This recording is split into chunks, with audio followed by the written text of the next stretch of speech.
February 2025, Traverse Bay, Michigan. The wind coming off Lake Michigan that morning was sharp enough to sting skin. Ice clung to the edges of the shoreline, and the gray water rolled beneath an equally gray sky.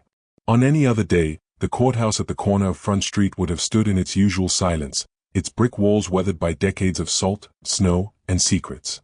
But not today. Today, the air buzzed with something different, 35 years of unanswered questions colliding with a single name. A cluster of reporters crowded the courthouse steps, their breath hanging in the frozen air as camera shutters clicked in rapid succession. Microphones jabbed forward like weapons. Locals gathered behind the press, some clutching steaming mugs of coffee, others crossing their arms tight against the cold. Inside, just beyond the courthouse doors, Detective Sarah Whitaker stood with her back against the wall, hands folded in front of her. Her jaw was clenched, her breath slow and deliberate. The fluorescent lights above her hummed faintly, but she didn't seem to notice. For her, this day was a long time coming. She glanced down at the man seated on the wooden bench across from her, Robert Hale, now 61 years old, dressed in a wrinkled gray sweatshirt and faded jeans. He kept his eyes on the floor, shoulders hunched, hands cuffed in his lap. The locals knew Hale. Everyone did. He ran the bait shop on Maple Avenue. He sold minnows and tackle kits to the fathers who took their sons fishing every summer. He'd been Santa Claus at the Christmas parade 3 years running. 4 decades, he'd been part of the scenery, the man behind the counter, the nod on the sidewalk, the neighbor you never thought twice about. And yet here he was, accused of a murder so brutal the town still whispered about it in hushed tones at church potlucks and high school reunions. Is it true? The question came from a woman standing near the courthouse steps, her hands trembling as she clutched her scarf to her chest. Her voice cracked as she spoke again, louder this time. Did he really kill her? No one answered. The cameras shifted toward her, capturing the rawness on her face. It had been 35 years, but for many here, the wound had never healed. June 1990. That was when Emily Saunders vanished. 22 years old, a college student home for the summer, working nights at a lakeside diner to save for nursing school. She was the kind of girl who smiled easily and forgave quickly, the kind of presence that left a room brighter than she'd found it. On the night she disappeared, she'd finished her shift just after midnight. A co-worker remembered seeing her pull her denim jacket tight against the warm lake breeze, laughing about the jukebox being stuck on a Springsteen track. By sunrise, she was gone. Her car was found parked crooked at the edge of a dirt access road near the water, keys still in the ignition, driver's door ajar. Her purse lay untouched on the passenger seat. And 30 feet away, deep in the reeds, they found her body. What the investigators saw that morning would stay with them for decades. Back in the present, Detective Whitaker caught her own reflection in the glass pane of the courthouse door. She looked older than she felt. Years of chasing cold leads had carved fine lines beneath her eyes. She'd been a rookie when Emily's case went cold, too green to understand the weight of unsolved murder. Now, decades later, she was the one holding the file that would finally close it. The turning point had come 2 years ago. In 2023, the Michigan State Police launched an initiative to re-examine cold cases using modern DNA technology. Emily's case file, a thick, worn folder labeled in fading marker, was pulled from the archives. Inside, tucked beneath handwritten interview transcripts and Polaroid photos yellowed with age, lay a single envelope marked. Evidence item number 17, blood trace, partial. It had been too degraded for testing in 1990. But now, with advanced sequencing, it told a different story. In late October 2023, the lab returned a hit.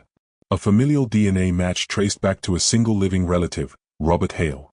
The sound of heavy boots echoed down the courthouse hall. Officer Daniels approached, nodding to Whitaker. They're ready. She turned to Hale.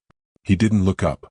For a moment, she just watched him, this man who'd walked free among them for 35 years, blending into their lives, smiling behind counters, stringing Christmas lights, waving from fishing docks. There had been no smoking gun, no dramatic confession, no neighbor screaming, "I always knew." There had only been time. And now, finally, time had caught up. Outside, the crowd stirred as Hale emerged between 2 deputies. Click. Flash. Click. The camera swallowed him whole. Someone shouted his name. Another yelled murderer.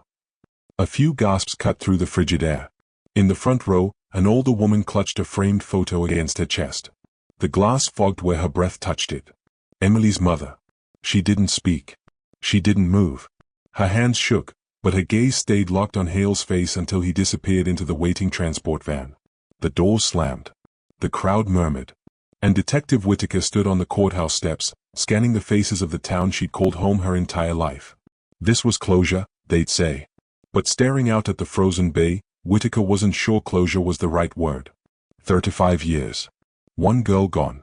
One life stolen. And a single question whispered beneath the rumble of cameras and murmured disbelief. How many other secrets does this town still keep? Traverse Bay, Michigan, summer 1990. Emily Saunders' laugh carried.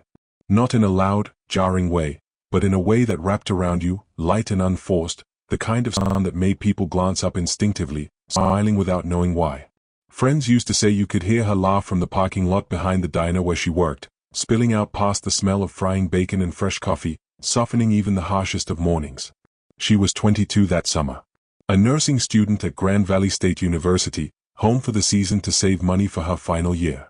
On warm afternoons, she'd ride her rusty blue Schwinn down the lakeside trail, the breeze catching strands of her strawberry blonde hair as she hummed along to whatever song was stuck in her head that week.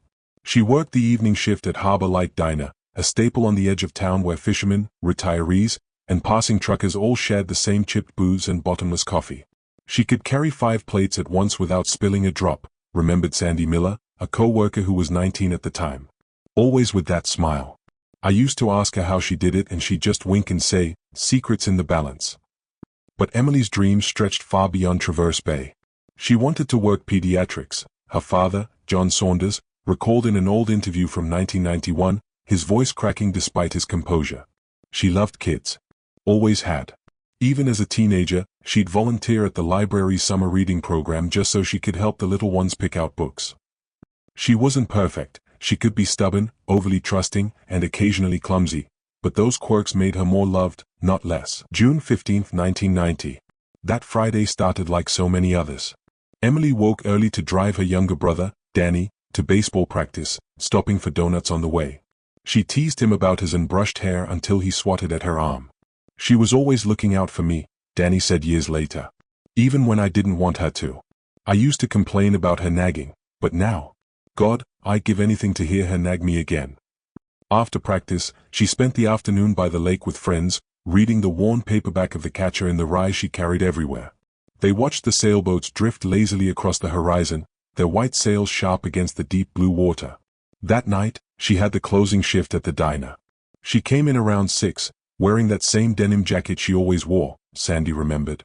I told her it was gonna be too hot, but she said she liked how it felt, like armor. By all accounts, nothing seemed unusual.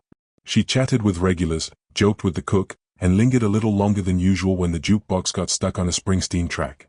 She kept singing that one line over and over, another co-worker recalled, "Tramps like us, baby, we were born to run." She laughed every time. At 12:14 a.m., Emily clocked out. Security cameras caught her walking to her car, denim jacket on, keys in hand. A friend offered to walk her out, but she waved them off with a smile. It was the last time anyone saw her alive. Present day, 2025. 35 years later, Emily's absence still lingers in Traverse Bay like fog that never burns off. Her parents' house sits on a quiet street near the water. The paint has faded, and the porch swing creaks with every passing breeze. Inside, the living room walls are lined with framed photos of Emily, laughing, holding Danny as a baby, posing awkwardly with her high school prom date. Her mother, Margaret Saunders, now in her 70s, still dusts those frames every Sunday morning. She'd be 57 now, Margaret said softly in a 2023 interview, hands folded tightly in her lap. I can't picture her at 57. She's still 22 in my head. Forever 22.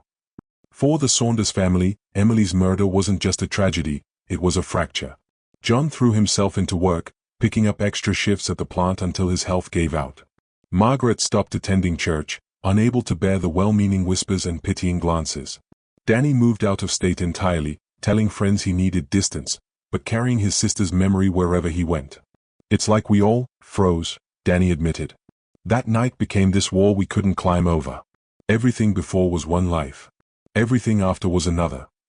The town that couldn't forget. Traverse Bay was the kind of town where everyone knew everyone, where neighbors brought casseroles after surgeries, where high school football still packed the stands, where doors stayed unlocked well past midnight. Emily's death shattered that sense of safety.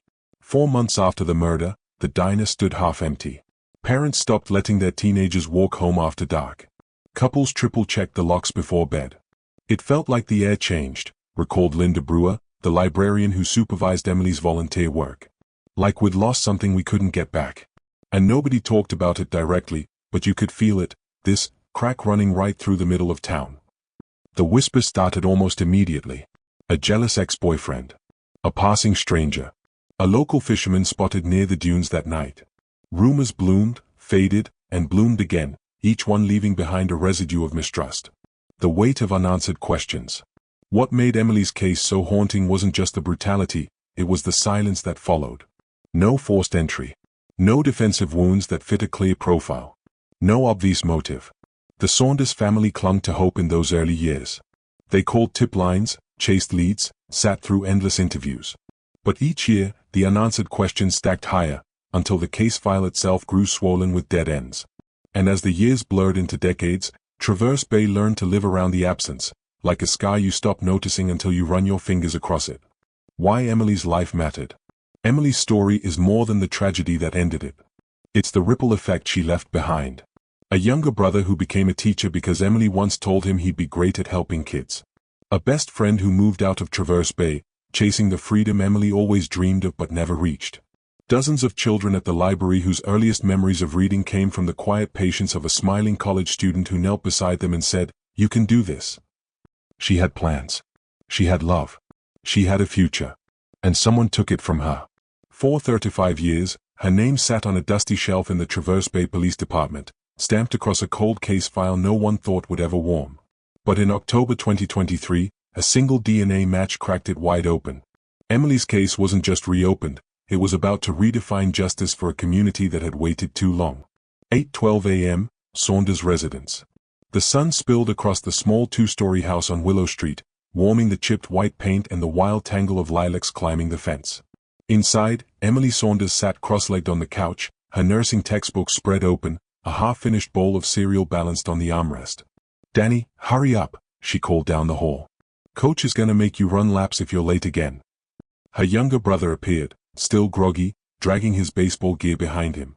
"You worry too much," he muttered, pulling on his cap. "And you don't worry enough," Emily shot back, flicking the brim of his hat with a grin. This was normal, the easy rhythm of a summer morning, the Saunders family moving through familiar patterns. No one in that moment could have imagined how precious those patterns would become. 10:04 a.m., Traverse Bay Little League Field. Emily stood behind the chain-link fence, cheering louder than anyone as Danny connected with a fastball and sent it skimming into left field. She had her dad's old Polaroid camera slung around her neck, snapping photos between innings. "Gonna frame this one for you," she told Danny when he jogged past, holding up the latest shot. He rolled his eyes but couldn't hide the smile tugging at the corner of his mouth. It was an ordinary morning, which is what makes what followed so chilling. 1:37 p.m., the Lakeshore Trail. After dropping Danny at home, Emily rode her rusty blue Schwinn along the winding Lakeshore Trail, earbuds plugged into her Walkman. The breeze carried the smell of sunscreen and boat fuel from the nearby docks, mingling with the distant sound of kids laughing in the water. At a scenic overlook, she paused to drink from her water bottle and scribble something in the small spiral notebook she always carried. A jogger passing by would later tell investigators she looked pensive, like she was deep in thought. When they asked him to describe her clothes, he hesitated. Denim jacket. White sneakers. Yellow hair tie. Details that would later become crucial when security footage was pulled. 3:22 p.m., Harbor Light Diner. Emily arrived early for her shift, the bell above the door jingling as she stepped inside. The smell of frying bacon and brewed coffee clung to the air. "Look who's early for once," teased Sandy Miller, sliding a tray of glasses onto the counter. Emily rolled her eyes and tied her apron. "Figured I'd beat the dinner rush. Plus," she added, tapping the jukebox, "I wanted first dibs on Springsteen." By 4 o'clock, the diner was buzzing, families crowding into booths, fishermen fresh off the lake swapping stories at the counter. Emily weaved between tables effortlessly, balancing plates on her forearm, refilling coffee without missing a beat. She was her usual self, Sandy later told detectives. Laughing, chatting, teasing the regulars. Nothing seemed off. Nothing. But one customer stood out. A man sitting alone at the far corner booth, drinking only water, watching the door more than his food. When pressed, Sandy described him. Mid-30s, dark hair, plaid shirt. Didn't talk much. Paid cash. Left just before midnight. 4 years, investigators assumed he was just passing through. 4 years, they were wrong. 11:47 p.m., outside Harbor Light Diner. The air had cooled, carrying the briny scent of the lake. Emily stepped outside, shrugging into her denim jacket. A co-worker, Tommy Green, was locking his bike nearby. "You want me to walk you to your car?" he offered, glancing around the dark lot. Emily shook her head. "Nah, it's fine. It's Traverse Bay, Tommy. Nobody gets murdered here." Tommy laughed, and later, that moment would haunt him. Those were her exact words, he told police in his first interview, his voice shaking. Nobody gets murdered here. At 12:14 a.m., security cameras captured her unlocking her car, a beat-up white Toyota parked at the far edge of the lot. That's the last time she was seen alive. 12:37 a.m., County Road 14. A local fisherman, Ray Haskins, was driving home from the night docks when he spotted a white Toyota Corolla pulled onto a dirt access road near the marshes. The driver's side door was open, Ray later testified. "I figured they were just, parking." He didn't stop. He didn't think twice. But later, when investigators measured the distance from that turnout to where Emily's body was found, it was less than 30 yards. 1:06 a.m., a call that went nowhere. At exactly 1:06 a.m., Emily's mother's phone rang once. Just once. By the time Margaret answered, the line was dead. Investigators traced the call later. It came from a payphone less than 2 blocks from where Emily's car was discovered. Whether Emily made that call, or someone else did, has never been determined. 1:42 a.m., the argument nobody reported. Months after the murder, a woman came forward claiming she'd heard raised voices near the docks around 1:40 a.m. "A girl yelling stop," she said. Then a man's voice. Low. Couldn't make out the words. She didn't report it sooner because she assumed it was just a drunken fight. But when investigators checked dockside security footage, that section of tape was missing, a glitch no one ever explained. 4:12 a.m., the discovery. By dawn, fishermen launched their boats into calm waters under a pale blue sky. It was another ordinary morning, until it wasn't. At 4:12 a.m., a jogger named Carla Dean spotted something unusual in the reeds about 30 feet from the access road. "At first, I thought it was just a blanket," she later told detectives. "Then I saw her hair." Emily's body lay partially concealed by cattails, her denim jacket soaked and twisted, sneakers half buried in the mud. There were signs of a struggle, scratches along her arms, bruising at the base of her neck, but no clear indication of what weapon, if any, had been used. Her purse sat undisturbed in the car. Her keys remained in the ignition. Nothing appeared stolen. Whatever happened, it wasn't a robbery. The unraveling hours that followed. By sunrise, the access road was crawling with police cruisers, news vans, and gawking locals. Danny arrived with his father, pale and shaking, escorted away from the scene as Margaret collapsed into the arms of a neighbor. Detectives canvassed the area, searching for footprints, discarded objects, anything that might explain why Emily Saunders, a nursing student, a sister, a daughter, would end up dead in the reeds of Traverse Bay.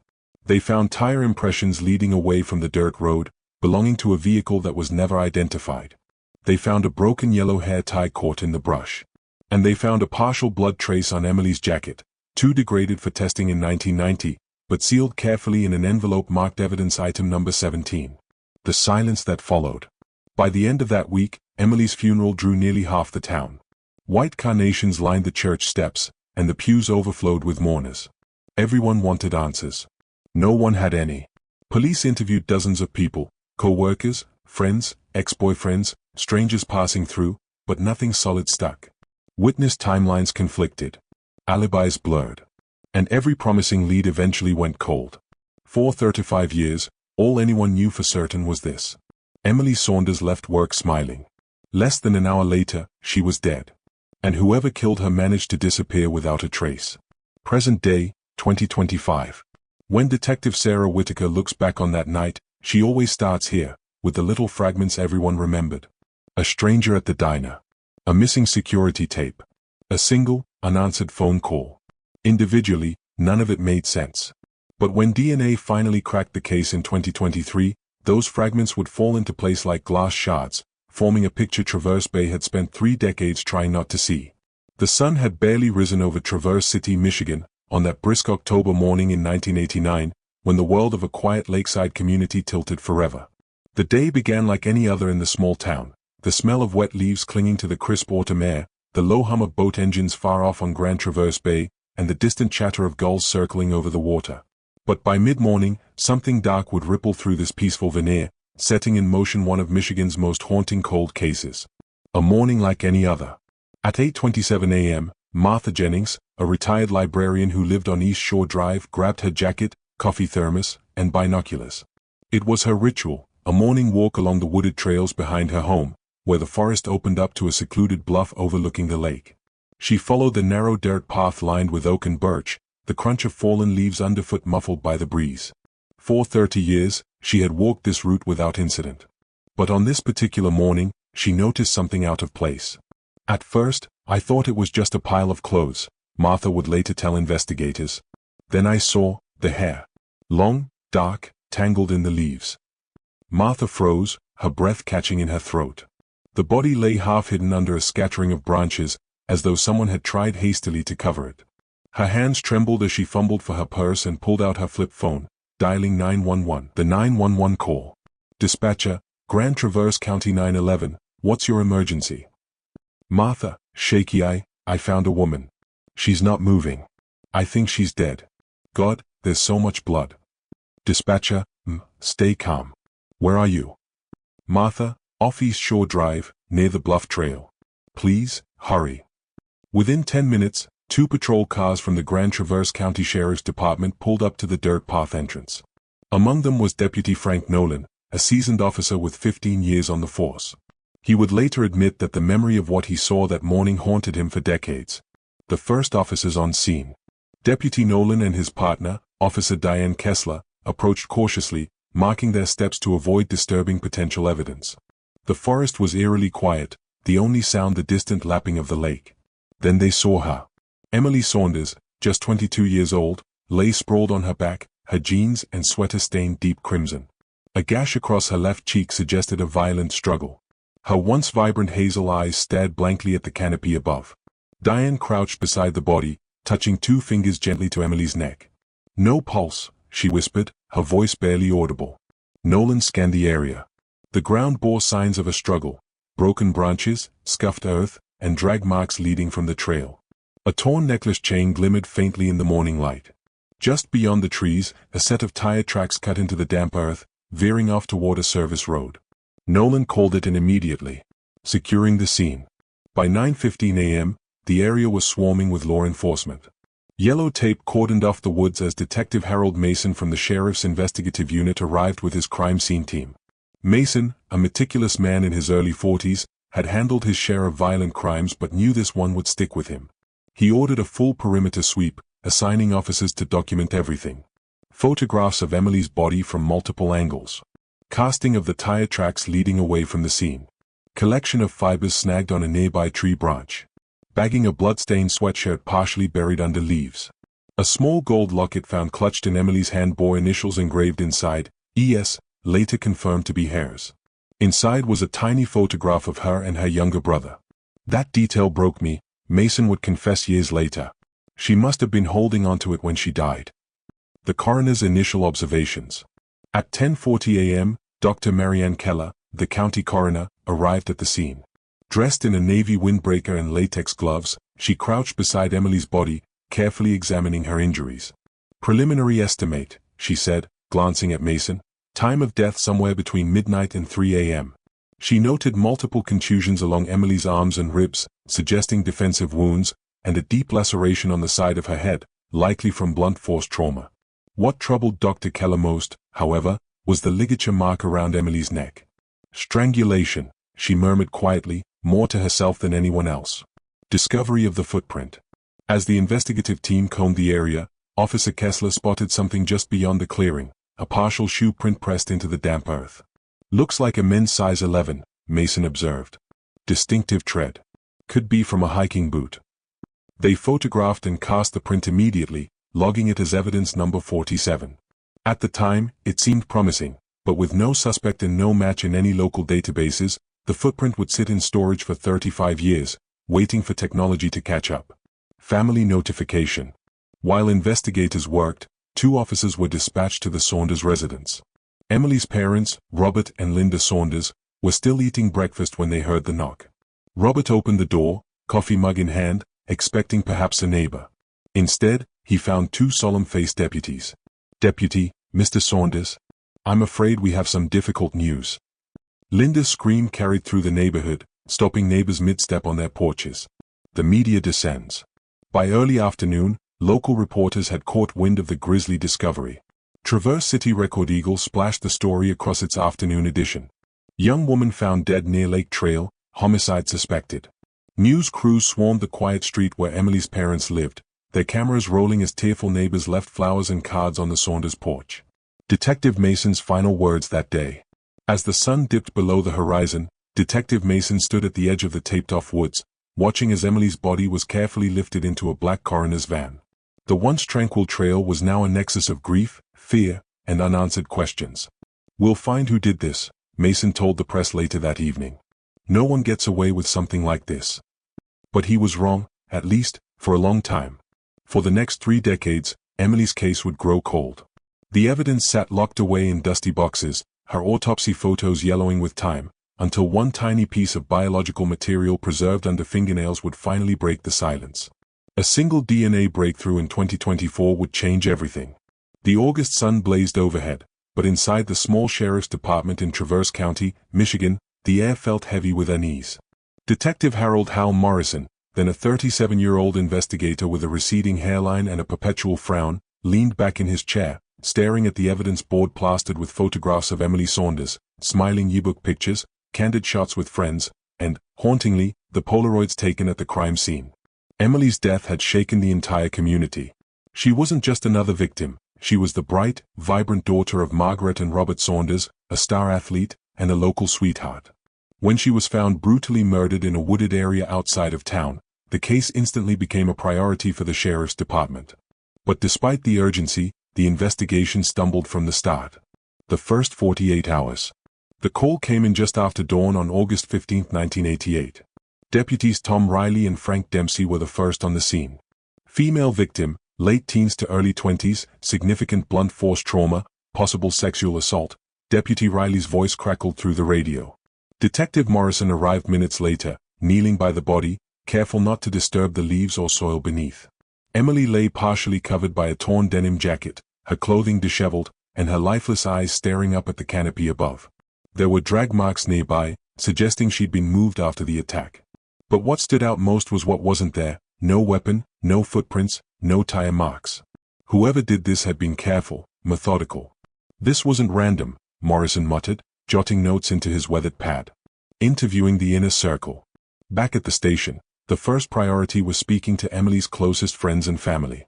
Margaret Saunders, Emily's mother, arrived sobbing, clinging to her husband's arm. Emily wasn't the kind of girl to get mixed up in anything bad, she insisted between tears. She was careful, always home by curfew, she didn't deserve this. Detectives soon learned Emily had spent the night before at a late summer bonfire near Crystal Lake. Friends described a relaxed evening, music, drinks, laughter, but several pointed out an unsettling presence. Mark Hensley, a 22-year-old local with a reputation for trouble. "He kept trying to talk to her," recalled Laura Bennett, Emily's best friend. "She brushed him off, but he wouldn't take the hint." This made Hensley the first real person of interest. First suspect, Mark Hensley. Hensley lived in a rundown trailer on the outskirts of town. When detectives showed up, he seemed cooperative, too cooperative. "Morrison, you were at Crystal Lake the night Emily disappeared." Hensley: "Yeah, everyone was. I didn't even talk to her." Morrison: "Witnesses say otherwise." Hensley: "People like to talk. I left early. Ask anyone." His alibi? He claimed he was home by midnight, drinking with a friend, Danny Cole. Cole backed him up, but inconsistencies in their stories made Morrison suspicious. Blood samples and fingerprints were collected, but DNA testing in 1988 was in its infancy. The lab results came back inconclusive, and without hard evidence tying Hensley to the scene, the case against him quickly stalled. Following dead ends. Over the following months, the investigation ballooned. Morrison and his team interviewed over 120 people, friends, co-workers, distant acquaintances. Several theories were floated. A jealous ex-boyfriend. But Emily hadn't been dating anyone seriously at the time. A drifter passing through town. The wooded area where Emily's body was found was near a major highway, making it plausible. Someone from the bonfire. Everyone there was questioned repeatedly, but no one cracked. Tips poured in, but each lead fizzled out. A year later, the case was ice cold. Mounting pressure. By 1990, frustration inside the sheriff's department had reached a boiling point. Everywhere I go, people ask me about Emily Saunders, Sheriff Gene Wilcox complained during a tense meeting. We've got no weapon, no witnesses, no confession. We're spinning our wheels. Morrison wasn't ready to give up.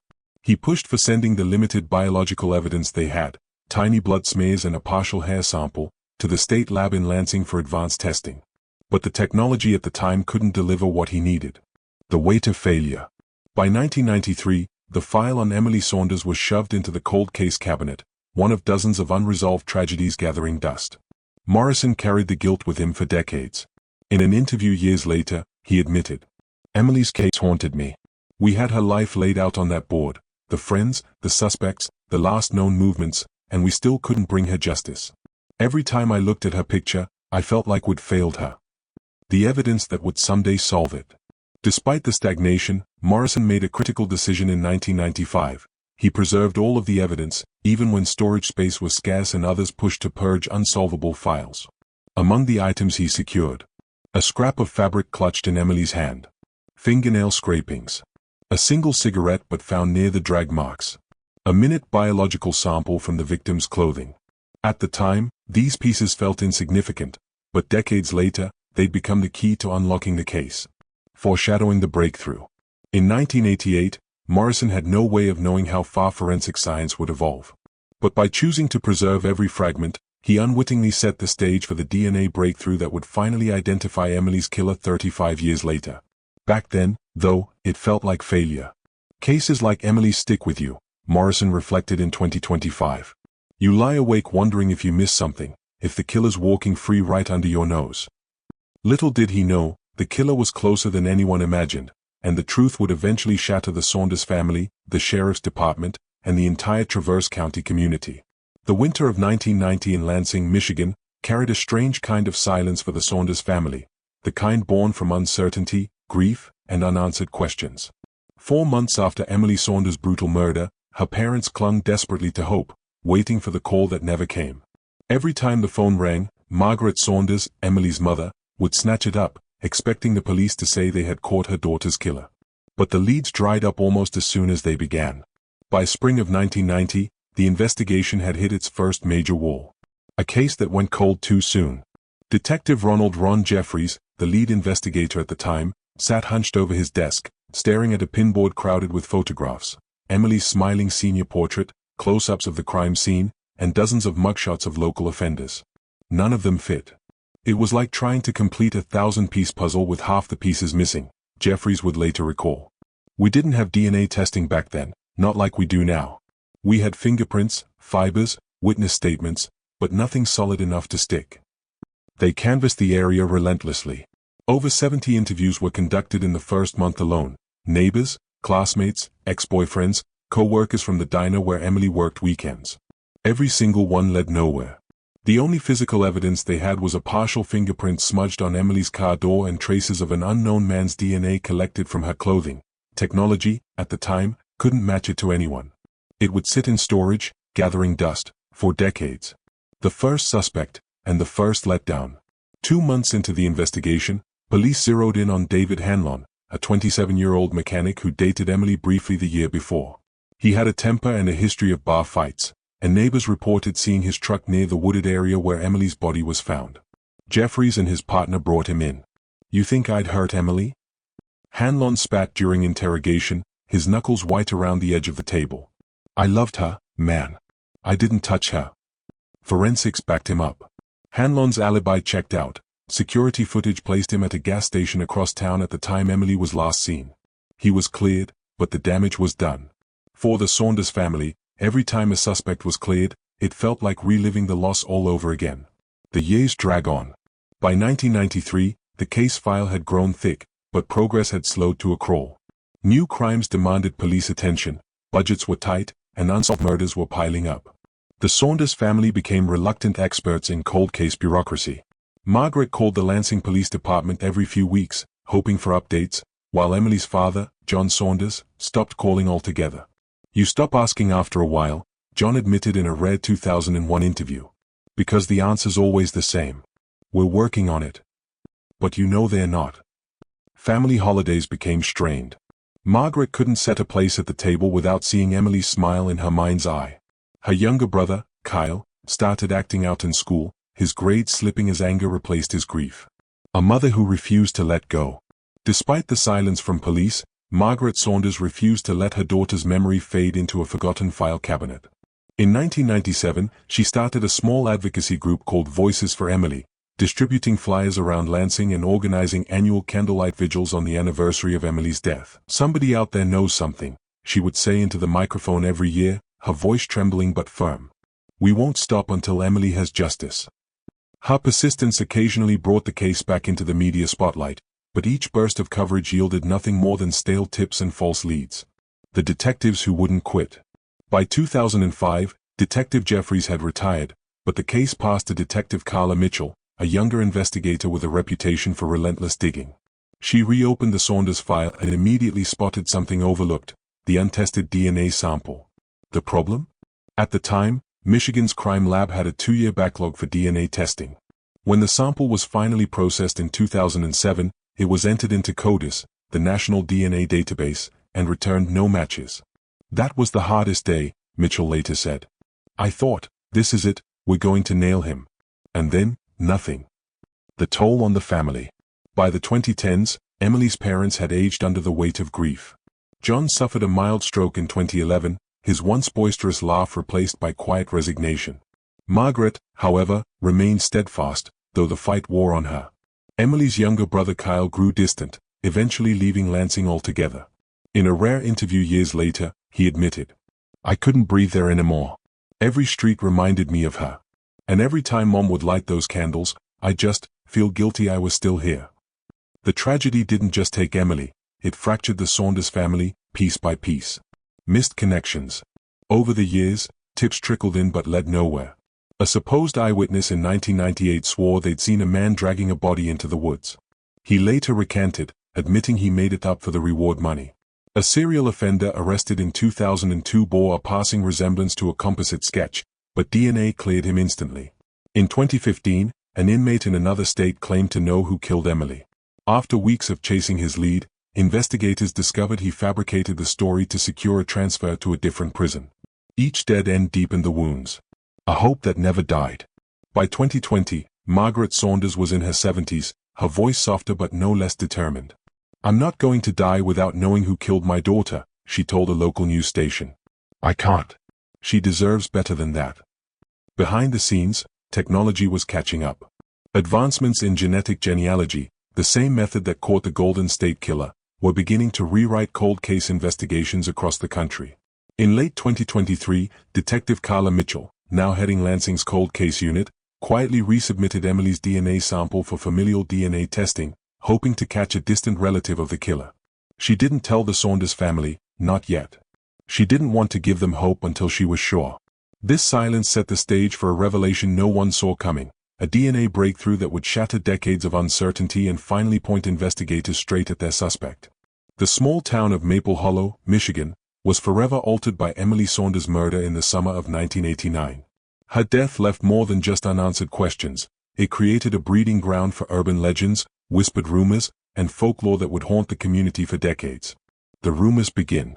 In the weeks following Emily's disappearance, the atmosphere in Maple Hollow shifted from tight-knit neighborliness to quiet paranoia. At first, people whispered about the investigation itself. "The police know who did it, but they can't prove it," one diner regular muttered over coffee at Millie's Cafe. Others swore they had seen suspicious figures lurking around the wooded trail where Emily's body was eventually found. By September 1989, a kind of collective mythology had begun forming. Kids dared each other to walk through Hollow Creek woods after sunset, claiming Emily's spirit wandered the trail, searching for her killer. High schoolers told each other that if you stood at the creek where her shoe was found and whispered her name 3 times, you'd hear her last scream echo back. For a grieving town desperate for answers, these tales became a coping mechanism, a way to make sense of something senseless. But for Emily's parents, Linda and Gerald, the whispers cut deep. Linda would later recall in a 1998 interview, "They made her into a ghost story. She wasn't a ghost. She was my daughter." The Shadow Man theory. By the early 1990s, one particular legend took hold and refused to die: the Shadow Man. Some locals claimed they had seen a tall, thin figure wearing a hood, always near the woods or the old railroad bridge where Emily was last seen alive. Over time, stories about the Shadow Man evolved. Some said he was a serial drifter who preyed on young women along the highways. Others believed he was a former Maple Hollow resident, hiding in plain sight. A darker version whispered among teenagers suggested he was not human at all, a vengeful spirit tied to the land. While law enforcement dismissed the Shadow Man theory, the legend fueled anxiety. Women stopped jogging alone. Parents forbade their kids from biking after dusk.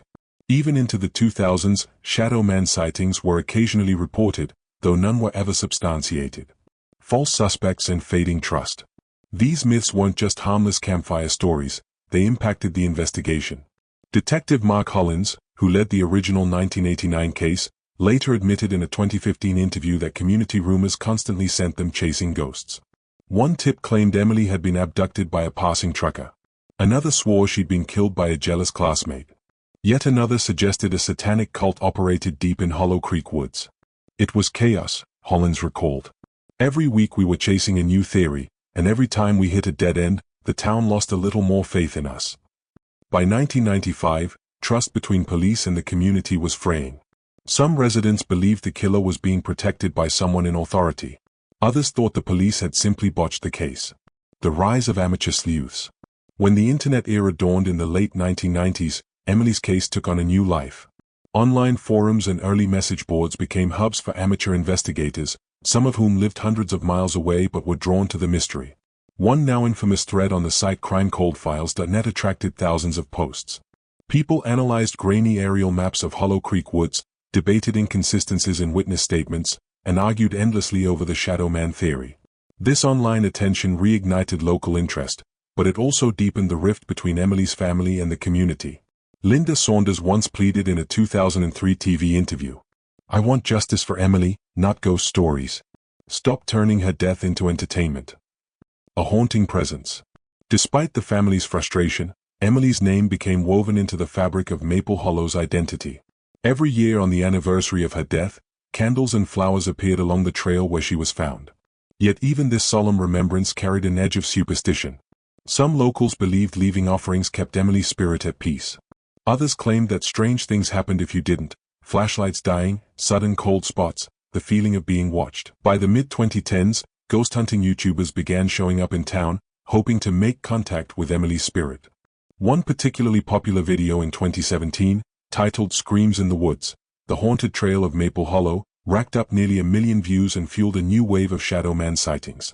For the Saunders family, it was salt in an old wound. The human cost. What these legends overlooked was the very real, very human toll on the people closest to Emily. Her younger brother, Ryan Saunders, who was only 14 when she died, spent years struggling with guilt and anger. In a 2020 podcast interview, he admitted, "I hated walking through town. Everywhere I went, people looked at me like I carried the case on my back.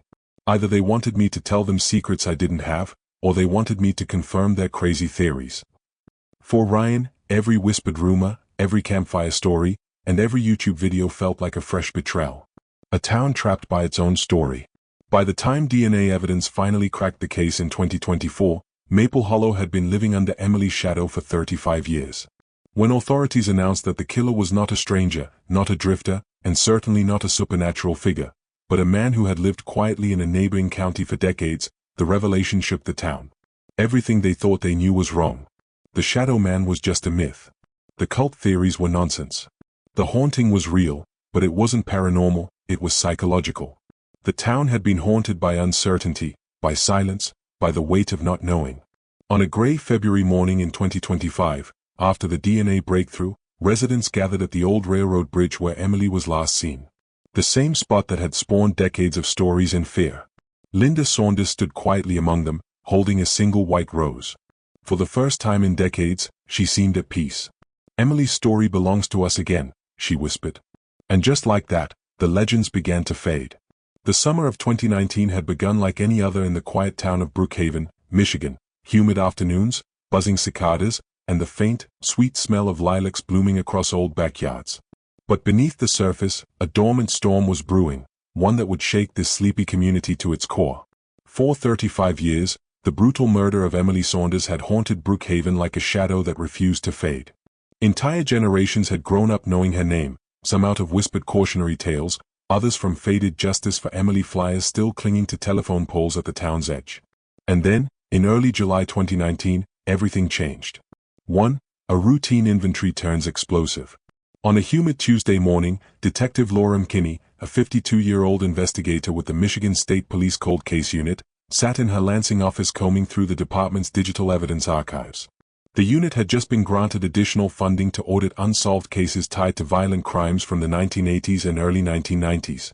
Emily's file, marked in bold red "Unsolved, Homicide," had been uploaded into the system years prior, but most assumed it would remain dormant forever. "I was just doing my job," McKinney later told reporters. "We had hundreds of boxes to catalog, but something about Emily's file, it stuck with me. Like it was waiting."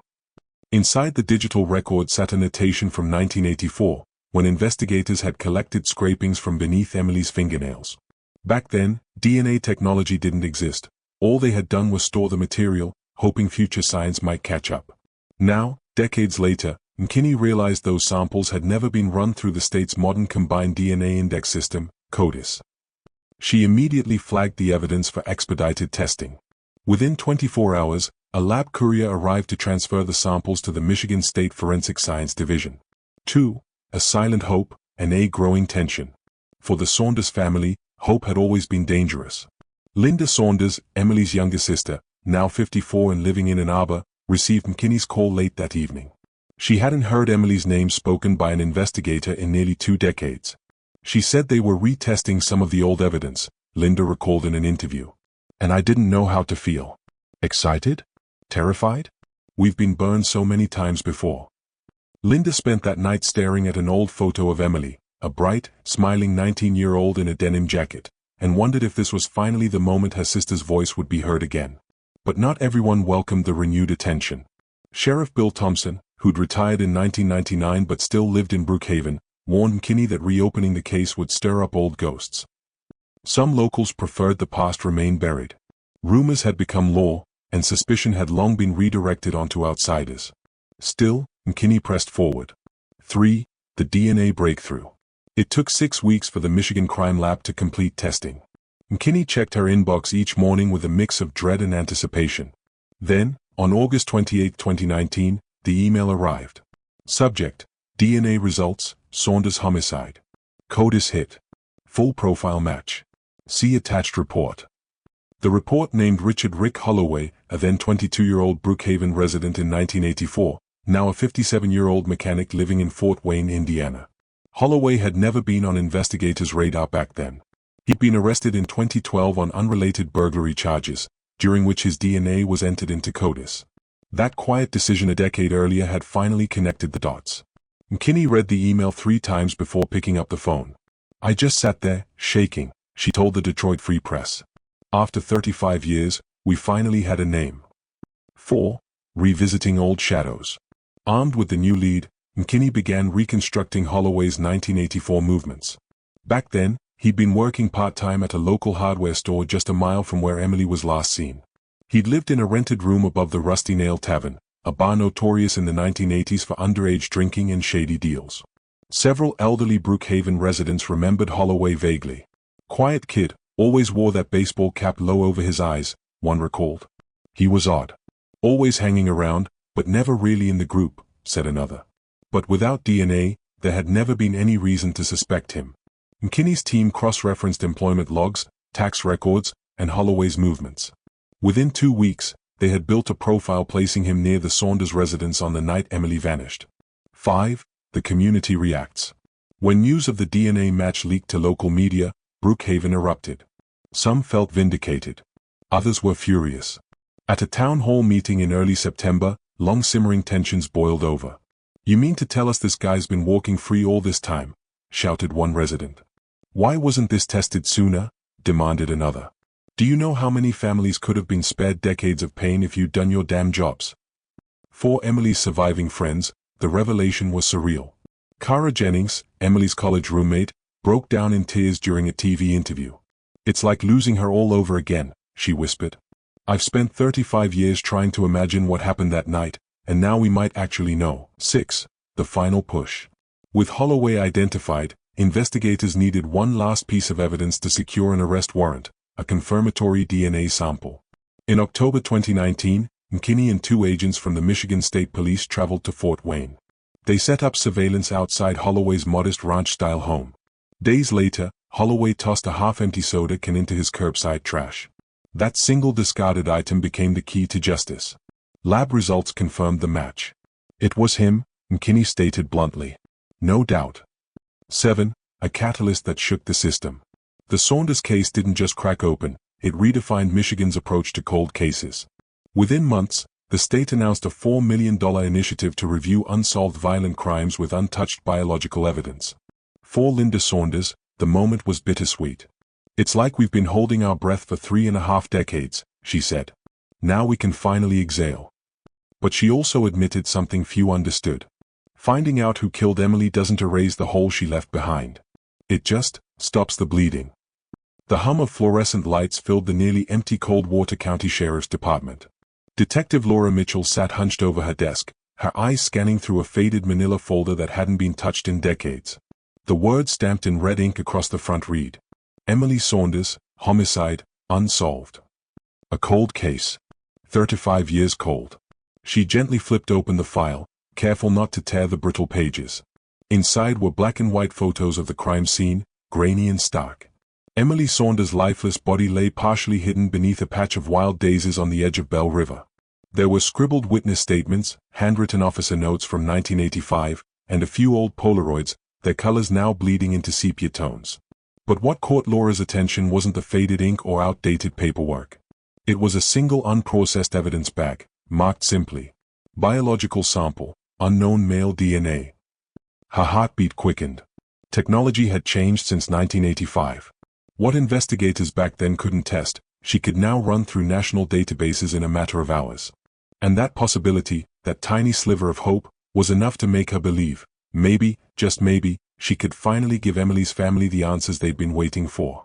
Flashback within the investigation, why the case was reopened. It wasn't just the dusty file that brought the Saunders case back to life. In early 2020, Michigan's legislature approved a new funding initiative for cold case DNA testing. It granted rural counties like Coldwater access to advanced forensic technology, techniques that simply didn't exist back in the mid-80s. Coldwater Sheriff Tom Reeves, a grizzled man in his late 50s who remembered Emily's murder vividly, had been quietly pushing for this moment for years. "I still remember that girl," Reeves had said during the funding meeting. 17 years old. The whole damn town loved her. And whoever took her from us, walked free all these years. It's time we changed that. Detective Mitchell was assigned to lead the reopened investigation, backed by a small but determined task force. Their first move was simple but critical: pull every piece of physical evidence from the archives and see what could be tested. That unprocessed evidence bag, a swab taken from beneath Emily's fingernails, became their lifeline. The DNA breakthrough begins. By May 2020, the biological sample was shipped to Helix Forensics, a cutting-edge private lab known for solving decades-old cases. The lab used a process called Forensic Genetic Genealogy, FGG, cross-referencing crime scene DNA with publicly available genealogical databases to find distant relatives of potential suspects. Weeks turned into months. Then, in late July, Detective Mitchell's phone rang. "Laura, we've got something," said Dr. Renee Park, the lead geneticist at Helix Forensics. "The sample isn't degraded as badly as we thought. We've built a partial profile. And we've got a familial hit." Mitchell held her breath. "How close?" she asked. "Second cousin range. We're uploading the data into GED Match now. If we're lucky, we can narrow this down to a handful of living relatives." It was the first real lead in 35 years. Connecting the dots. Over the next 2 weeks, Mitchell and her team worked alongside forensic genealogist Brian Cole, meticulously building out a sprawling family tree based on the partial DNA match.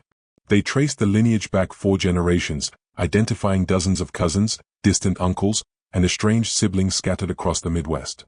But only one branch of the tree had individuals who matched the right age, location, and criminal history patterns from 1985. That's where a name surfaced, one that sent shivers through the task force. Mark Ellison.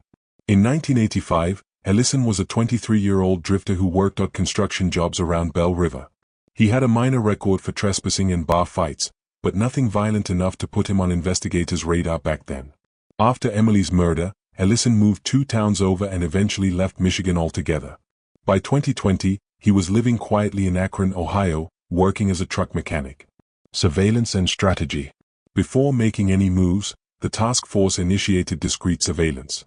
4 weeks, unmarked vehicles followed Ellison's routines: work, grocery store, local bar, back home. He lived alone in a small ranch-style house at the edge of Akron. One September afternoon, Ellison stepped outside and tossed an empty soda can into his curbside recycling bin. Detective Mitchell's team swooped in minutes later, carefully collecting the can.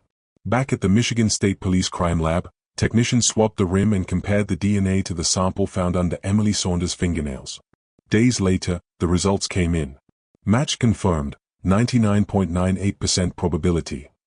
Detective Mitchell stared at the report, her hands trembling. After 35 years, they had their suspect. The arrest, but with tension.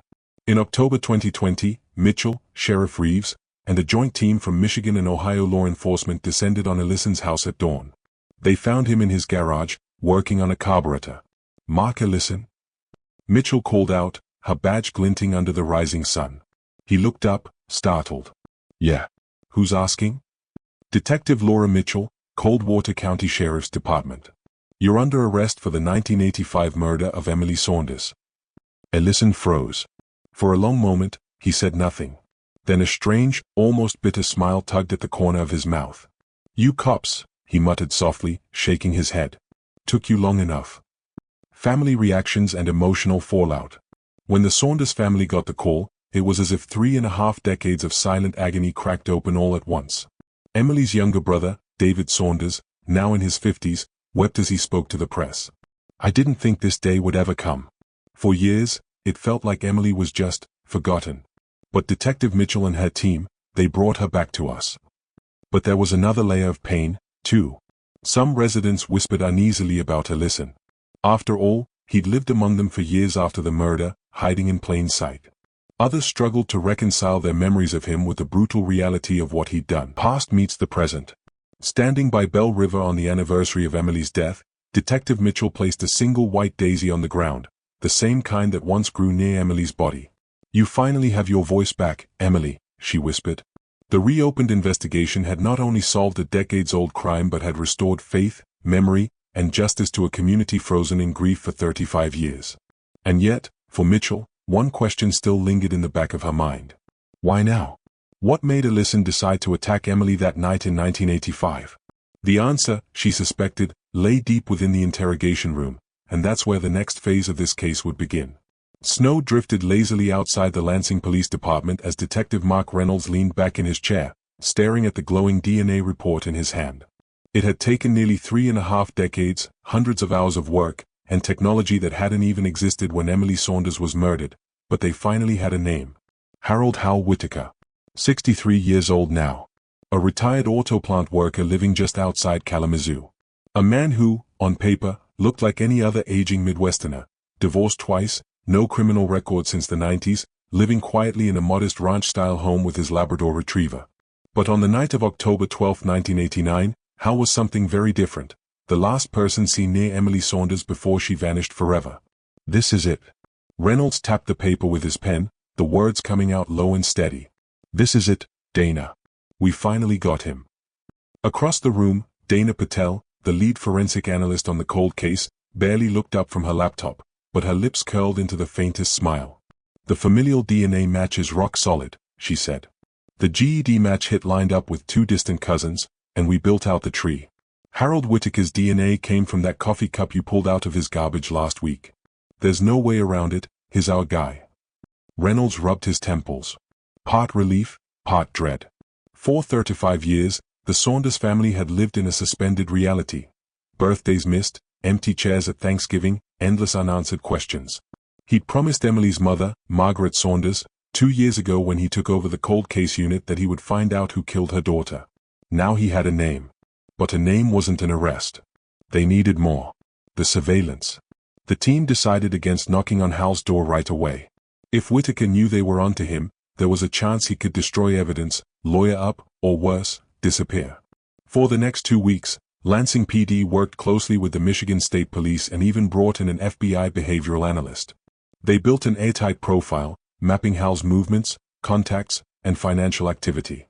Day 1, surveillance team spots him at a local diner around 8:15 a.m. Orders the same thing every morning. Black coffee, scrambled eggs, 2 strips of bacon. He eats alone, doesn't make eye contact with anyone.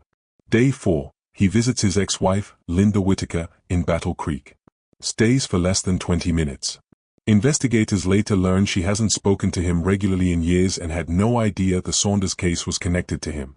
Day 7, Hal takes a day trip to Grand Rapids. Stops at a sporting goods store, buys camping supplies.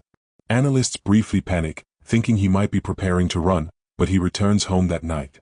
Day 10, Reynolds notices something on the footage. Hal drives past the old stretch of highway near Maple Ridge Trail where Emily Saunders' body was discovered in 1989.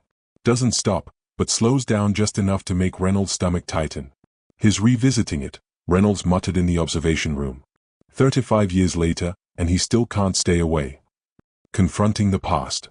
Before moving forward, Reynolds and Dana met with Margaret Saunders and Emily's younger brother, Michael, now in his 40s. The family had been updated regularly throughout the reopened investigation, but this was different. For the first time, Reynolds could look Margaret in the eyes and give her a name. "It's Harold Whitaker," he said gently, sliding a photo across the table. "We believe he's responsible for Emily's death." Margaret's hand trembled as she stared at the picture of a gray-haired man in a flannel shirt. I don't know him," she whispered. "You wouldn't," Dana replied softly. "He lived in Lansing back then. Worked at a garage near the college. From what we can piece together, he and Emily crossed paths at a gas station the night she disappeared." Michael clenched his fists. "So he's been out there, living his life. And we've been," his voice cracked. "We've been stuck." Reynolds put a hand on his shoulder. "I promise you," he said. "We're not letting him walk away from this." The takedown plan. With the DNA, the surveillance, and the case file, the prosecutor finally gave the green light for an arrest warrant. But Reynolds wasn't taking chances. "We do this clean," he told the team during the final briefing. "No hero moves, no surprises. He's had 35 years to think about this night. If he knows we're coming, he could get violent." On March 3, 2024, just after dawn, 3 unmarked vehicles rolled quietly into Whitaker's neighborhood. Reynolds sat in the passenger seat of the lead car, thumb tapping against his thigh in rhythm with his heartbeat. As they parked, he glanced at Dana, who gave a small nod from the back seat. "This is for Emily," she whispered. The arrest. Whitaker stepped outside just as the team approached, carrying a steaming mug of coffee. "Harold Whitaker." Reynolds called out, voice steady but commanding. Hal squinted, confused, lowering his mug slightly. "Yeah? What's this about?" Reynolds stepped forward, badge raised. "Lansing PD. We have a warrant for your arrest in connection with the 1989 murder of Emily Saunders." For a split second, Hal didn't react. Then his face drained of color. His free hand twitched at his side, but 2 officers were already on him, pulling his arms behind his back. "This is insane," Hal stammered as the cuffs clicked shut. "I don't know what you're talking about. I didn't kill anybody." Reynolds said nothing. He just stared into Whitaker's eyes and saw it, the flicker of recognition. Aftermath of the arrest. Word spread fast through Lansing. By noon, every local outlet had splashed Whitaker's mugshot across their front pages. Margaret Saunders cried when Reynolds called her. "Thank you," she whispered through sobs. "Thank you for not giving up on her." Michael, on the other hand, wasn't ready to celebrate. "This isn't over," he said flatly. "He's going to fight it. I can feel it." And Michael was right. Whitaker immediately hired a high-profile defense attorney and began claiming the DNA was contaminated, that he was being framed, that the real killer was still out there. But Reynolds had something Whitaker didn't know about yet, a box of old evidence from 1989, recently reprocessed with new forensic techniques. Inside was a single cigarette but found near Emily's abandoned car. The lab had just confirmed. Hal Whitaker's DNA was on it. The walls were closing in, foreshadowing the trial. As Reynolds watched Whitaker being led into the county jail, orange jumpsuit replacing his plaid flannel, he thought about Emily. 35 years. 35 years of silence, of nights where the case file sat collecting dust in the archives. Now, for the first time, justice didn't just feel possible, it felt inevitable. But Reynolds also knew this wasn't the end. Whitaker's arrest was only the beginning of a battle that would test everything: the evidence, the memories, and the strength of a family who had waited decades for answers. The trial was coming. And Lansing was about to relive a nightmare. Snow drifted lazily outside the Lansing Police Department as Detective Mark Reynolds leaned back in his chair, staring at the glowing DNA report in his hand. It had taken nearly 3.5 decades, hundreds of hours of work, and technology that hadn't even existed when Emily Saunders was murdered, but they finally had a name. Harold Hal Whitaker. 63 years old now. A retired auto plant worker living just outside Kalamazoo. A man who, on paper, looked like any other aging Midwesterner, divorced twice, no criminal record since the 90s, living quietly in a modest ranch-style home with his Labrador retriever. But on the night of October 12, 1989, Hal was something very different, the last person seen near Emily Saunders before she vanished forever. This is it. Reynolds tapped the paper with his pen, the words coming out low and steady. This is it, Dana. We finally got him. Across the room, Dana Patel, the lead forensic analyst on the cold case, barely looked up from her laptop, but her lips curled into the faintest smile. The familial DNA match is rock solid, she said. The GED match hit lined up with 2 distant cousins, and we built out the tree. Harold Whitaker's DNA came from that coffee cup you pulled out of his garbage last week. There's no way around it, he's our guy. Reynolds rubbed his temples. Part relief, part dread. For 35 years, the Saunders family had lived in a suspended reality. Birthdays missed, empty chairs at Thanksgiving, endless unanswered questions. He'd promised Emily's mother, Margaret Saunders, 2 years ago when he took over the cold case unit that he would find out who killed her daughter. Now he had a name. But a name wasn't an arrest. They needed more. The surveillance. The team decided against knocking on Hal's door right away. If Whitaker knew they were onto him, there was a chance he could destroy evidence, lawyer up, or worse, disappear. For the next 2 weeks, Lansing PD worked closely with the Michigan State Police and even brought in an FBI behavioral analyst. They built an airtight profile, mapping Hal's movements, contacts, and financial activity. Day 1, surveillance team spots him at a local diner around 8:15 a.m. Orders the same thing every morning. Black coffee, scrambled eggs, 2 strips of bacon. He eats alone, doesn't make eye contact with anyone. Day 4, he visits his ex-wife, Linda Whitaker, in Battle Creek. Stays for less than 20 minutes. Investigators later learn she hasn't spoken to him regularly in years and had no idea the Saunders case was connected to him. Day 7, Hal takes a day trip to Grand Rapids. Stops at a sporting goods store, buys camping supplies. Analysts briefly panic, thinking he might be preparing to run, but he returns home that night. Day 10, Reynolds notices something on the footage. Hal drives past the old stretch of highway near Maple Ridge Trail where Emily Saunders' body was discovered in 1989. Doesn't stop, but slows down just enough to make Reynolds' stomach tighten. His revisiting it, Reynolds muttered in the observation room. 35 years later, and he still can't stay away. Confronting the past. Before moving forward, Reynolds and Dana met with Margaret Saunders and Emily's younger brother, Michael, now in his 40s. The family had been updated regularly throughout the reopened investigation, but this was different. For the first time, Reynolds could look Margaret in the eyes and give her a name. It's Harold Whitaker, he said gently, sliding a photo across the table. We believe he's responsible for Emily's death. Margaret's hand trembled as she stared at the picture of a gray-haired man in a flannel shirt. I don't know him, she whispered. You wouldn't, Dana replied softly. He lived in Lansing back then. Worked at a garage near the college. From what we can piece together, he and Emily crossed paths at a gas station the night she disappeared. Michael clenched his fists. So he's been out there, living his life. And we've been, his voice cracked. We've been stuck. Reynolds put a hand on his shoulder. I promise you, he said. We're not letting him walk away from this. The takedown plan. With the DNA, the surveillance, and the case file, the prosecutor finally gave the green light for an arrest warrant. But Reynolds wasn't taking chances. We do this clean, he told the team during the final briefing. No hero moves, no surprises. He's had 35 years to think about this night. If he knows we're coming, he could get violent. On March 3, 2024, just after dawn, 3 unmarked vehicles rolled quietly into Whitaker's neighborhood. Reynolds sat in the passenger seat of the lead car, thumb tapping against his thigh in rhythm with his heartbeat. As they parked, he glanced at Dana, who gave a small nod from the back seat. "This is for Emily," she whispered. "The arrest." Whitaker stepped outside just as the team approached, carrying a steaming mug of coffee. "Harold Whitaker." Reynolds called out, voice steady but commanding. Hal squinted, confused, lowering his mug slightly. "Yeah? What's this about?" Reynolds stepped forward, badge raised. "Lansing PD. We have a warrant for your arrest in connection with the 1989 murder of Emily Saunders." For a split second, Hal didn't react. Then his face drained of color. His free hand twitched at his side, but 2 officers were already on him, pulling his arms behind his back. "This is insane," Hal stammered as the cuffs clicked shut. "I don't know what you're talking about.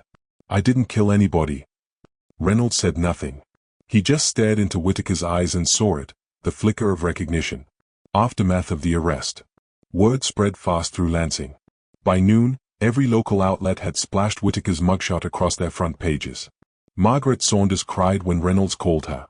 "Thank you," she whispered through sobs. "Thank you for not giving up on her." Michael, on the other hand, wasn't ready to celebrate. "This isn't over," he said flatly. "He's going to fight it. I can feel it." And Michael was right.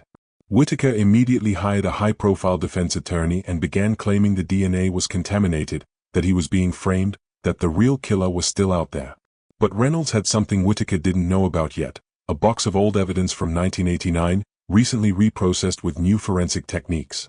Inside was a single cigarette but found near Emily's abandoned car. The lab had just confirmed. Hal Whitaker's DNA was on it. The walls were closing in. As Reynolds watched Whitaker being led into the county jail, orange jumpsuit replacing his plaid flannel, he thought about Emily. 35 years. 35 years of silence, of nights where the case file sat collecting dust in the archives. Now, for the first time, justice didn't just feel possible, it felt inevitable. But Reynolds also knew this wasn't the end. Whitaker's arrest was only the beginning of a battle that would test everything: the evidence, the memories, and the strength of a family who had waited decades for answers. The trial was coming. And Lansing was about to relive a nightmare. March 12, 2023. A pale sunrise crept over the quiet suburbs of Grand Rapids, Michigan. The air was sharp, almost brittle, as a thin frost clung to the rooftops. Inside the Grand Rapids Police Department, silence hung heavy in the conference room as detectives prepared for the moment they'd spent decades chasing. After 35 long years, the man they believed murdered 19-year-old Emily Saunders in 1988 was finally within their grasp. 1. The lead up to the arrest. Detective Carla Mendez, the lead investigator on the cold case unit, stood at the head of the table, her eyes scanning over a small group of detectives, forensic analysts, and federal partners. The case board behind her was a painful reminder of everything Emily lost: the photographs of the wooded trail, the faded autopsy sketches, and the yellowing missing persons flyers. On the board, 2 images were circled in red. One of Emily Saunders, forever frozen at 19. The other, the Michigan driver's license photo of Daniel Whitaker, now 63, the man whose DNA finally linked him to her murder. "We've got the warrant," Mendez said, voice low but firm. "He's been under surveillance for 3 weeks. He has no idea we've connected him to Emily. Today, we move." Daniel Whitaker wasn't a drifter or transient predator.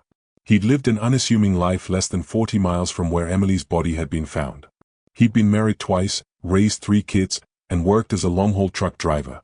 He was, on the surface, ordinary, the kind of man no one suspected. But in early 2023, a routine genealogical DNA match shifted everything. Using the DNA collected from Emily's clothing in 1988, forensic genealogists built out a complex family tree, narrowing potential suspects until they arrived at Daniel. He'd been on their radar for less than a month. Today, he was about to become the centerpiece of a decades-old nightmare. 2. The arrest operation. At 6:10 a.m., 2 unmarked SUVs rolled into a quiet cul-de-sac in Kentwood, Michigan, where Whitaker lived in a modest beige single-story home. A thin line of exhaust curled into the cold morning air as tactical officers, dressed in plain clothes to avoid alarming neighbors, exited the vehicles. Inside one SUV, Detective Mendez took a deep breath, watching through the windshield as Whitaker shuffled out of his house in a flannel jacket, coffee mug in hand, walking toward his pickup truck. She nodded to her partner, Detective Sean Harper. Go. 4 officers approached from behind, hands ready but weapons holstered. Daniel Whitaker. Harper called out. Whitaker turned, confusion on his face. Yeah? We're with the Kent County Sheriff's Office. We need you to put your hands where we can see them. For a moment, Whitaker froze. His brow furrowed, as though the words didn't quite compute. What is this? He muttered. I haven't done anything. Seconds later, he was handcuffed without resistance. His wife, Karen Whitaker, appeared at the front door in her robe, disbelief etched across her face. Danny, what's going on? She shouted, trembling. I don't know, Whitaker stammered, though his voice lacked conviction. 3. Inside the interrogation room. At 9:30 a.m., Whitaker sat in a stark, windowless interview room, his hands cuffed to the metal table. The hum of fluorescent lights filled the silence. Detective Mendez entered, a folder tucked under her arm. She set it on the table and sat across from him, her posture calm but unyielding. Daniel, she began softly, you know why you're here. I don't, he replied, his voice tight. This has to be some kind of mistake. Mendez flipped open the folder, revealing crime scene photos from 1988, Emily's lifeless body, the wooded trail, the worn denim jacket she'd been wearing. Whitaker's gaze flicked to the images, then away. He swallowed hard. You know her, don't you? Mendez asked. No, he muttered, shaking his head. I've never seen her before in my life. Mendez leaned forward, her tone shifting. We found your DNA on Emily's clothing. It's not a mistake, Daniel. Science doesn't lie. You've been living with this secret for 35 years. For a moment, the silence was suffocating. Whitaker's jaw clenched. His breathing quickened. Back then, he finally whispered, it wasn't supposed to happen like that. Mendez said nothing, letting the words hang. I didn't plan it, Whitaker continued, his voice breaking slightly. I saw her walking home. I was drunk. I didn't mean to. His voice trailed off into a shallow rasp. The admission cracked the dam. She started screaming, he said, tears welling in his eyes. I panicked. I just wanted her to stop screaming. I didn't mean to kill her. 4. The full confession. Over the next 3 hours, Whitaker unfolded the grim details of that October night in 1988. He'd been drinking at a bar near downtown Grand Rapids. He saw Emily walking along the road after leaving her friend's apartment. He offered her a ride. When she refused, he followed her. Things escalated quickly. What he framed as a drunken attempt at intimidation spiraled into violence. He strangled her when she fought back. Panicked, he dragged her body into the woods and fled. His statement was recorded, corroborating much of what detectives had theorized for decades. 5. Family reactions. The news of Whitaker's arrest tore through the Grand Rapids community like wildfire. For Emily's family, it was a bittersweet moment of closure. Her younger sister, Rachel Saunders, now 52, spoke to reporters outside her home. For years, we woke up every day wondering who did this, wondering if they were still out there. Now we know. It doesn't bring Emily back, but at least we finally have answers. For Karen Whitaker and her children, the revelation was shattering. I've been married to him for 20 years, she told investigators through sobs. How could I not have known? How do you live with someone who carries something like that? 6. Preparing for trial. With the confession, DNA evidence, and corroborating witness statements, prosecutors built an airtight case. Assistant Prosecutor Laura Chen summed it up at a press conference. This is a triumph of persistence, science, and justice. It took 35 years, but Emily Saunders' voice has finally been heard. Whitaker was formally charged with first-degree murder, kidnapping, criminal sexual conduct. Denied bail, he awaited trial in the Kent County Jail. As Detective Mendez left the station that night, she walked past Emily's photograph on the cold case board. For decades, that young girl's face had haunted her unit, staring out from yellowed paper and faded ink. Now, Mendez paused, resting her hand on the frame. We got him, Emily, she whispered. We finally got him. But as satisfying as the arrest was, Mendez knew this wasn't the end. The trial would reopen old wounds, drag painful truths into the light, and test the resilience of a family and a community haunted for decades. The justice system was finally in motion, but healing would take much longer. The snow had returned to Maple Falls, Michigan, by the time the trial began in late February 2024. The courthouse sat like a solemn sentinel at the end of Main Street, its stone facade dusted white, its stained glass windows glimmering faintly under a pale winter sun. For the residents of the small town, this wasn't just another proceeding, it was a reckoning that had been 35 years in the making. Inside courtroom 3B, the air was taut with anticipation. Families of the victims filled the gallery, their faces a mixture of grief, hope, and exhaustion. At the center of it all sat Robert Bobby Kincaid, now 63 years old, his once powerful frame shrunken but not frail. His thinning gray hair was combed flat, his prison-issued khaki shirt pressed neatly. He sat hunched between his attorneys, avoiding the gaze of the gallery, his hands clasped tightly in front of him as though in silent prayer. This was the man prosecutors alleged had stalked, assaulted, and killed Emily Saunders on that warm June night in 1989, and then walked free for more than 3 decades. The prosecution's case.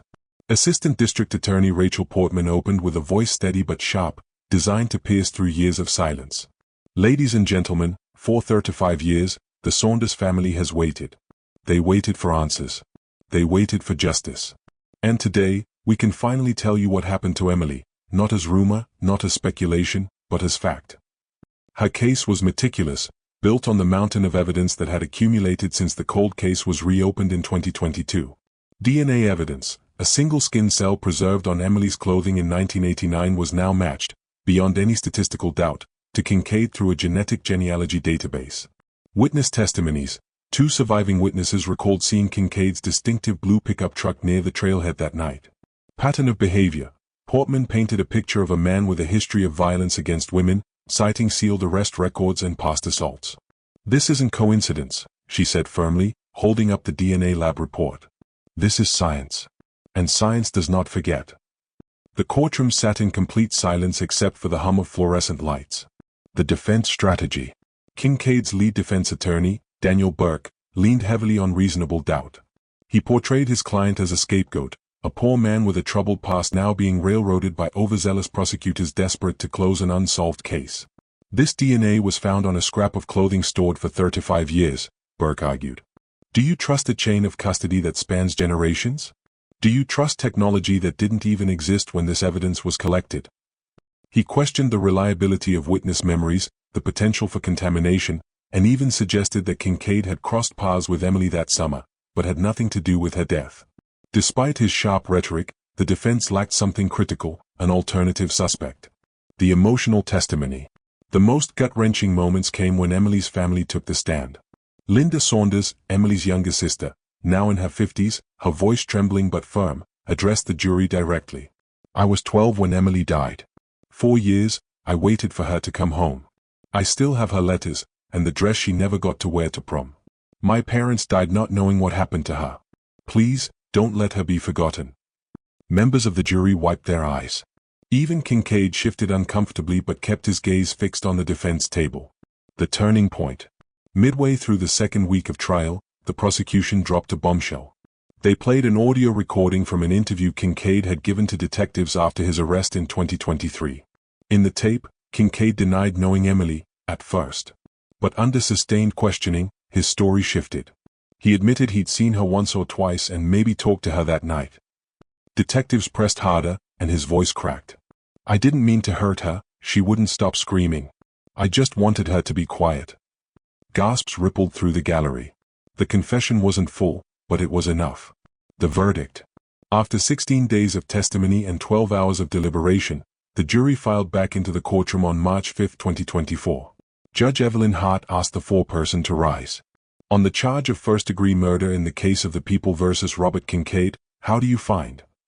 Guilty. The word echoed through the room. Linda Saunders buried her face in her hands. Emily's childhood best friend clutched her arm, sobbing quietly. Some gasped. Others whispered prayers. Kincaid sat stone-faced, his lips pursed, his pale knuckles gripping the defense table. Judge Hart sentenced him to life in prison without the possibility of parole. Aftermath and healing. Outside the courthouse, cameras flashed as the Saunders family stepped forward to address the crowd. Linda, standing at the center, spoke on behalf of her late parents. This verdict won't bring Emily back. But today, after 35 years of living in the dark, we finally have light. To every family still waiting for justice, don't give up. Don't stop fighting. Her words became a rallying cry for other unsolved cases in Michigan. Community reflection. Maple Falls was forever changed. For decades, Emily's murder had been the town's deepest wound, a constant reminder of fragility and fear. Now, with the case resolved, people found themselves asking hard questions. How many other cold cases sat unsolved in dusty evidence rooms? How many families still waited for answers that technology could now provide? And why did it take 35 years to bring justice? The trial sparked renewed funding for cold case units statewide, and Kincaid's conviction became a landmark example of how genetic genealogy could rewrite the ending of forgotten tragedies. On a quiet April afternoon, Linda visited Emily's grave. The wind carried the soft scent of spring blossoms as she knelt, placing a single white lily against the polished granite. "We did it, Em," she whispered. "We finally did it." Somewhere in the distance, church bells chimed, a sound that, for the first time in decades, felt like closure. But as reporters packed up and life in Maple Falls slowly returned to normal, one thing remained clear. Justice delayed isn't justice denied. And sometimes, even after 35 years, the dead still speak. Snow drifted gently against the tall windows of the Calhoun County Courthouse, the kind of soft, quiet snowfall that had marked so many Michigan winters since Emily Saunders' death. Inside the hushed courtroom, an almost reverent silence hung heavy in the air as people processed the fact that, after 35 years of anguish, her story finally had an ending. For Emily's family, the verdict didn't erase the pain, but it brought a clarity they had been denied for decades. "I can finally breathe again," said Margaret Saunders, Emily's younger sister, as she stood before reporters. "For so long, we didn't know who, or why. It was like living in a nightmare you can't wake up from. Now we have answers. Now we have peace." Her voice cracked slightly, and as tears welled in her eyes, she added softly, "Emily was more than the way she died. I want people to remember her laughter, her art, the way she always saw the good in everyone, even when they didn't deserve it." The weight of lost time. The case's conclusion wasn't just about solving a crime, it reopened wounds that had never truly healed. Many members of Emily's circle, childhood friends, former classmates, and even her college sweetheart, had aged into middle adulthood under the shadow of unanswered questions. Detective Alan Porter, now nearing retirement, had been just a rookie officer when Emily was murdered in 1989. Back then, he was one of dozens of officers canvassing Battle Creek, knocking on doors, following up on leads that all led nowhere. Today, as he watched the verdict delivered, his jaw tightened with unspoken emotion. "I thought about Emily every single year," he admitted in a rare interview afterward. "When DNA tech started advancing in the 2000s, I kept her case in my desk drawer. I told myself, one day, science will catch up. And it did." It was a bittersweet victory. Some of Emily's loved ones, her parents included, never lived to see justice served. Her mother, Helen Saunders, passed away in 2011, still holding on to the hope that someone would be held accountable. When the guilty verdict came, Margaret clutched a small locket around her neck containing her sister's photo and whispered, "Mom, we did it." Science as the silent witness. The true hero of this case wasn't just the persistence of detectives, it was DNA technology. In the 1980s, law enforcement didn't have the tools to identify microscopic traces of biological material. Back then, evidence collected from Emily's body, skin cells beneath her fingernails, a fragment of hair clinging to her sweater, was carefully stored but effectively useless. In 2023, everything changed. A push for statewide cold case reviews led investigators to partner with a forensic genealogy lab. Using DNA extracted from the preserved evidence, experts built a partial profile and compared it against thousands of records in public genealogy databases. Within weeks, the software flagged a familial match, a distant cousin of the suspect. This breadcrumb trail eventually led to Richard "Rick" Hanlon, a man who had lived most of his adult life in neighboring Indiana, working as a truck mechanic, raising a family, and blending into obscurity. Forensic genealogist Dr. Lydia Choi, who spearheaded the testing, reflected on the significance of the match. "This case demonstrates why we never throw away evidence. Technology has evolved so rapidly in just a few decades. Even the tiniest trace, a single cell, can now tell us a story we couldn't hear before." Community healing, and uneasy questions. In Battle Creek, the news of Hanlon's arrest and conviction rippled through the community like an old wound reopening. For years, Emily's murder had become something of a local legend, whispered about in classrooms and coffee shops, a cautionary tale about trusting strangers. Now, the mystery had a name and a face, and people were grappling with what that meant. Hanlon had been hiding in plain sight. "I used to see him at the grocery store," one longtime resident told local reporters. "He'd wave, make small talk about the weather. I can't wrap my head around the fact that he went home every night for 35 years knowing what he did. Others expressed frustration, even anger, at how long it took to solve. I'm grateful for closure, said Jason Whitman, Emily's high school friend, but I can't help thinking, if this technology existed 10, 15 years earlier, maybe her parents could have known before they passed. It's bittersweet. Broader implications, a new era for cold cases. Emily's case is part of a growing wave of cold case breakthroughs across the U.S. Over the past decade, forensic genealogy has helped solve dozens of murders, some dating back as far as the 1960s. But this new frontier also raises ethical and legal questions. Critics argue that uploading familial DNA data into searchable databases blurs the line between solving crimes and invading privacy. While Hanlon's conviction brought relief to the Saunders family, privacy advocates warn of potential misuse. There's no denying the success, says Professor Daniel Reyes, a criminal justice expert at Michigan State University. But we're entering uncharted territory. If your cousin uploads their DNA to learn about their ancestry, does that mean law enforcement gets indirect access to your genetic code too? We're solving cold cases, but we're also rewriting privacy norms. Michigan lawmakers are now reviewing policies around genetic genealogy, debating where to draw the line between public safety and personal rights. Emily's legacy. Despite the technological triumph, everyone involved emphasized that this story isn't just about the suspect, it's about Emily Saunders. In the final moments of the press conference, Margaret Saunders held up a framed photo of her sister, a candid shot of Emily laughing on the shore of Lake Michigan, her hair tangled by the wind. For 35 years, she was frozen in time for us, Margaret said softly. Now, we can finally let her grow in memory. We can finally remember her for who she was, not just for what happened to her. Plans are underway to establish a small scholarship fund in Emily's name at her old high school, dedicated to supporting young women pursuing careers in art, the passion Emily never had the chance to fulfill. Looking ahead. As the courtroom emptied and the news cameras packed away, the streets of Battle Creek felt somehow quieter, as if the town itself was exhaling after decades of holding its breath. But the case's resolution also leaves behind a lesson. Time doesn't erase truth, it just waits for science to catch up. Detective Porter, standing on the courthouse steps, summed it up best. Justice doesn't have an expiration date.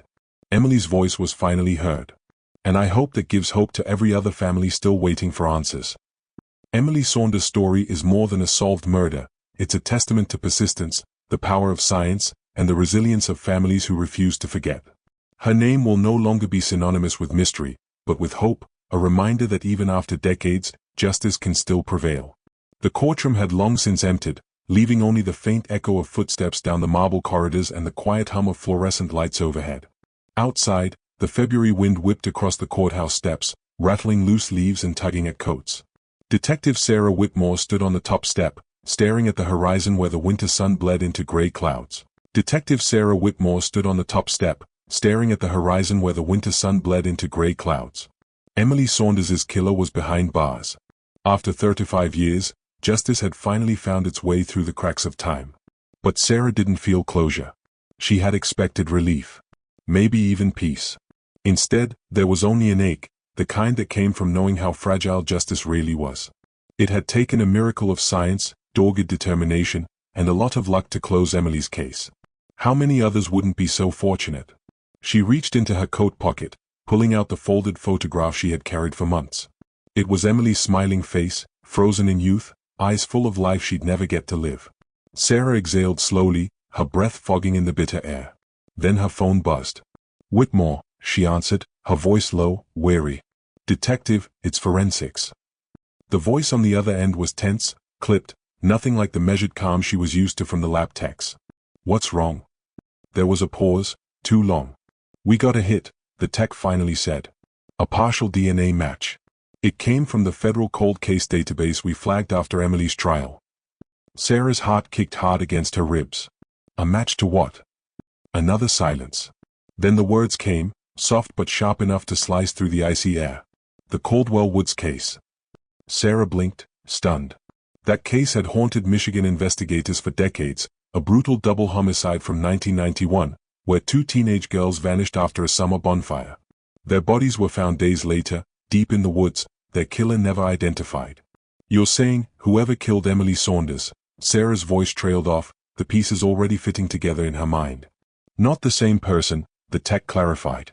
But related. First-degree relative. We're talking blood family. Sarah's throat went dry. Who is it? Can't say yet, the tech said. But we've narrowed it down to 3 possible relatives of Emily's killer. One of them lives less than 10 miles from Caldwell Woods. A gust of wind swept across the courthouse steps, carrying the sound of distant traffic and the soft creak of bare tree branches. Sarah tightened her grip on the phone, feeling the weight of the revelation settle over her like lead. One solved case. Another one waking from its slumber. As she hung up, she glanced once more at Emily's photograph, tracing the worn edges with her thumb. Emily's story was over. But the past wasn't done with Michigan yet. Sarah turned, heading back down the courthouse steps, her breath quick and shallow, her boots crunching on salt-strewn concrete. In her mind, images of Caldwell Woods played like fractured film reels, dark trees, cold earth, and the silent screams of 2 forgotten girls. Somewhere out there, someone thought they'd buried their secrets forever. Sarah knew better. Because the dead don't stay silent. And neither would she.